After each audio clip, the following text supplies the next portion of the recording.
एकनाथ शिंदेंच्या पक्षाने शिवसेना पक्षाने महाराष्ट्रामध्ये 15 जागा लढल्या महायुतीच्या वतीने। यामध्ये बहुसंख्य जागांवर त्यांची लढाई ही उद्धव ठाकरे यांच्या शिवसेनेच्या उमेदवारांशीच होती। 13 जागा। त्यामुळे म्हणजे हा फॅक्टर लक्षात घेतला तर ही 13 जागांवर 15 पैकी म्हणजे फक्त 2च जागांचा अपवाद राहतो त्याच्यामध्ये। तर शिंदेंची कसोटी सगळ्यात जास्त आहे, कारण शिवसेनेचे 2 भाग झाल्यानंतर पक्षाचं नाव पक्षाचं चिन्ह त्यांना मिळालं, पण लोकांमधनं तो ठाकरे फॅक्टर गेला आहे का नाही हे ह्या निवडणुकीचा कल आपल्याला सांगेल। त्यामध्ये परत आपण मुंबई पुरता जर विचार केला तर मुंबई हे ठाकरेंचा गड म्हणला जातो। त्यामुळे ह्या लोकसभेच्या निकालामध्ये, कारण मुंबईमध्येही अनेक ठिकाणी शिवसेना उद्धव बाळासाहेब ठाकरे यांचे उमेदवार म्हणजे 2च जागांवर भाजपचे उमेदवार होते, इतर ठिकाणी ह्या 2 पक्षांचे उमेदवार एकमेकांच्या विरोधात लढलेले मुंबईतल्या जागांवर। त्यामुळे तिथे पण बघणं खूप इंटरेस्टिंग ठरणार आहे की नेमका हा मुंबईचा गड हा शिवसेनेच्या कुठल्या बाजूला राहतो। आता म्हणजे संपूर्ण चर्चेमध्ये किंवा वेगवेगळे पोलस्टर्स जे मांडताय त्यामध्ये पण सातत्याने ठाकरेंची सहानुभूती समोर येते। तसंच महाराष्ट्रामध्ये ठाकरेंनी ज्या जागा लढवलेल्या आहेत त्यामध्ये ठाकरेंनी एक तर भाजप किंवा एकनाथ शिंदेंची शिवसेना यांच्याच भोवती आपली लढत ठेवलेली आहे। त्यामुळे त्यांचा ठाकरे फॅक्टर, त्यांचं हिंदुत्व आणि त्यांनी केलेला हा नवा प्रयोग याला महाराष्ट्र कसा स्वीकारतोय हे त्या निकालात अत्यंत ठळकपणे समोर येईल। तसंच निवडणुका लागेपर्यंत ठाकरे कुठेच नव्हते, मात्र निवडणुकीमध्ये ते त्यांची लिडरशिप खूप फ्लरिश झालेली आपल्याला बघायला मिळते। अगदी काँग्रेसच्याही उमेदवारांसाठी त्यांनी काही ठिकाणी सभा घेतल्या, राष्ट्रवादी काँग्रेस शरदचंद्र पवार पक्षाच्या उमेदवारांसाठी त्यांनी काही ठिकाणी सभा घेतल्या। तो एक वेगळ्या प्रकारचं नेतृत्व म्हणून ठाकरे निवडणुकीच्या काळात सामोरे येताना दिसले। त्यामुळे नक्कीच ही शिंदेंच्या अस्तित्वाची लढाई आहे।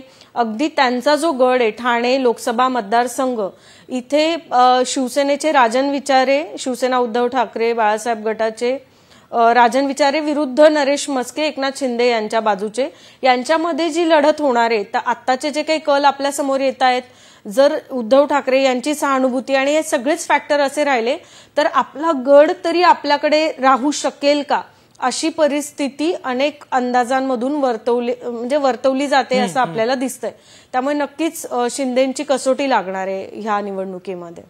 अगदी मला सम्राट सरांकडे जायचा अगदी इंटरेस्टिंग मुद्दा शीतल मॅमनी आत्ता मांडला, तो म्हणजेच शहरी भागात जेव्हा मुंबईमध्ये मतदान झालं प्रचंड गोंधळ पाहायला मिळाला। मुळात मुंबईमध्ये जेव्हा मतदान होत होतं त्यावेळेला तरी देखील हा सामना एकीकडे शिंदेंच्या अस्मितेचा आहेच आहे, मात्र फडणवीस विरुद्ध उद्धव ठाकरे असाही सामना रंगताना पाहायला मिळतोय या सगळ्या अनुषंगानं।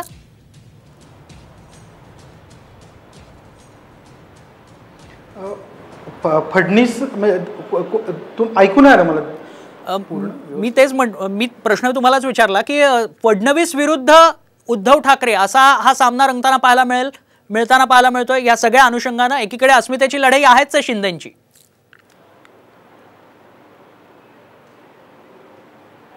एकूण फडणवीस म्हणण्यापेक्षा भाजपनंच टीकेचा जो महाराष्ट्रातला रोख होता भाजपचा हा उद्धव ठाकरेंभोवती होता।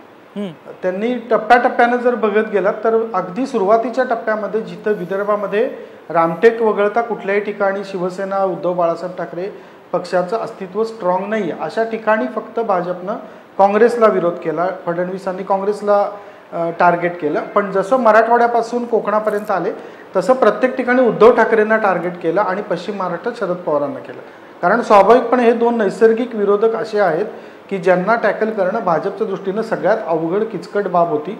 त्यातही उद्धव ठाकरेंबरोबर 7.5 वर्षाच्या राजकारणात सर्वाधिक काळ राजकारणामध्ये उद्धव ठाकरेंबरोबरचा वेळ भाजपचा आहे। त्यांनी प्रयत्न केला उद्धव ठाकरेंना डॅमेज करण्याचा, त्यात मोदींची भाषा ज्या पद्धतीनं नकली सेना नकली संतान या भाषेपर्यंत गेली, असली नकली सेना आवाज चर्चेत आला। पण मला असं वाटलं ग्राउंडवर फिरताना की ह्या मुद्द्यांना लोकांच्या दृष्टीनं राजकारणी पक्ष म्हणून उद्धव ठाकरे हे स्वतंत्र राजकारणी नेता म्हणून आहेत, पण दुसरी बाजू मराठवाड्यापासून मुंबईपर्यंत मराठी अस्मिता म्हणून सुद्धा बाळासाहेब ठाकरेंचं एक स्वतंत्र अस्तित्व आहे। आणि जेव्हा तुम्ही नकली सेना, नकली ठाकरे, नकली संतान इथंपर्यंतचे शब्दप्रयोग पंतप्रधानांसारख्या व्यक्तीकडनं येतात त्यावेळी स्वाभाविकपणे ग्राउंडवरनं सरसकट पॉझिटिव्ह रिॲक्शन येत नाही, इव्हन भाजपच्या सुद्धा. दुसरा शेवटचा मुद्दा मला त्यातला एक महत्त्वाचा असं वाटला की निवडणुकीपूर्वी, निवडणूक जाहीर होण्याच्या आधी अगदी फेब्रुवारी, मार्च, एप्रिलच्या टप्प्यापर्यंत असं वातावरण होतं की शिवसेनेच्या उद्धव ठाकरेंचं नेतृत्व कसं अडचणीचं होतं, उद्धव ठाकरेंच्या नेतृत्वाचा आता कस लागेल. विशाल पाटीलची सांगलीतली जागा ज्या पद्धतीनं त्यांनी हट्टानं घेतली त्यावेळी अशी एक चर्चा झालेली पण होती की उद्धव ठाकरेंना नेमकं महाराष्ट्रातल्या राजकारणात काय अस्तित्व राहील. प्रत्यक्षात जशी जशी निवडणूक पुढच्या टप्प्यावर गेली तसं उद्धव ठाकरे आणि शरद पवार या दोघांनी मिळून महाविकास आघाडीचं अतिशय प्रभावीपणे नेतृत्व केल्याचं समोर आलं, जो उल्लेख आता शीतल मॅडमनी केला, आधीच्याही चर्चेमध्ये आलेला होता. पण उद्धव ठाकरे नेतृत्व म्हणून अधिक ताकदीनं या निवडणुकीत पुढे आले. किंबहुना भाजपनं या निवडणुकीमध्ये सामूहिक ताकद वापरायचा प्रयत्न केला, पण उद्धव हे त्यांच्या पक्षाकडनं एकमेव ताकद म्हणून पुढे आले. राष्ट्रवादीमधनं शरद पवार त्या पद्धतीनं पुढे आले आणि काँग्रेसनं क्युम्युलेटिव्ह ताकद वापरली, असं चित्र एकूण प्रचारात दिसलं. मला श्रीराम सरांकडे जायचं आहे की आत्ता जसं सम्राट सरांनी म्हटलं त्याच अनुषंगानं हा प्रश्न आहे की उद्धव ठाकरे आता क्राऊड पुलर झालेत, मोठी गर्दी ते जमवायला लागलेत, ते वोकल झालेत, त्यांची भाषणं आता जास्तीत जास्त गाजायला लागलेली आहेत.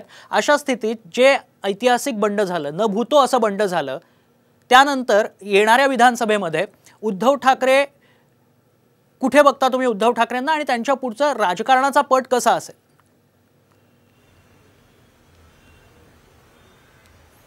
या निवडणुकीतला एक स्पष्ट टेक अवे आहे की उद्धव ठाकरेंचं नेतृत्व अत्यंत जळावून उठलं आहे. म्हणजे ज्याचा सगळा जवळपास पक्ष गेला, चिन्ह गेलं, सगळं गेलं, त्यानंतरसुद्धा उद्धव ठाकरे ठामपणे उभे राहिले आणि त्यांना लोकांचा प्रतिसाद पण मिळतो. आता त्या प्रतिसादाचं मतात किती रूपांतर होतं, जागा किती मिळतात हा प्रश्न आहे.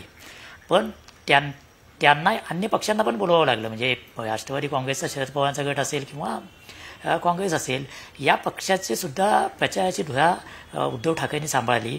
या लोकसभा निवडणुकीमध्ये जर आपण संपूर्ण देशात बघितलं तर एक 5-6 ठिकाणं अशी आहेत की जिथं नवं नेतृत्व किंवा ज्याचं नेतृत्व भारतीय जनता पक्षाच्या विरोधात म्हणून ठोसपणे पुढं आलं, त्याच्यामध्ये उद्धव ठाकरे एक अतिशय ठोस असं नाव आहे.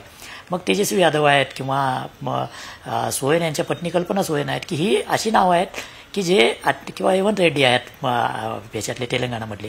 तर ही नावं अशी आहेत की जे या निवडणुकीमध्ये स्पष्टपणे नेहमीचे जे विरोधक आहेत, म्हणजे शरद पवार आहेतच, शरद पवारांची ताकद आहे, काय त्यांची म्हणून एक बलस्थान आहेत, हे सगळं इस्टॅब्लिश्ड आहे.